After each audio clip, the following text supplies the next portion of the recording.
I think right now the consensus is that there are four conditions have to be met before opening is done safely.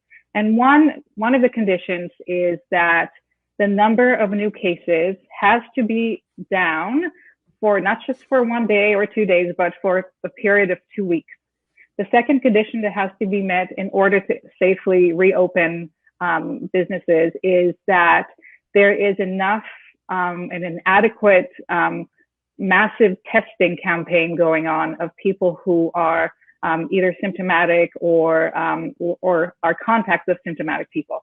The third condition that has to be met is that when we identify people through testing and through screening, that these these people's contacts are traced so that they can be tested and that they can be followed up.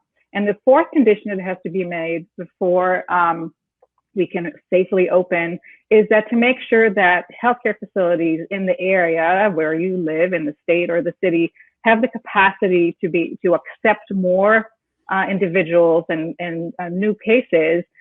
Should we relax the stay-at-home orders and have more people mingle outdoors? So unfortunately, these four conditions are not being met in most states, as far as I am aware.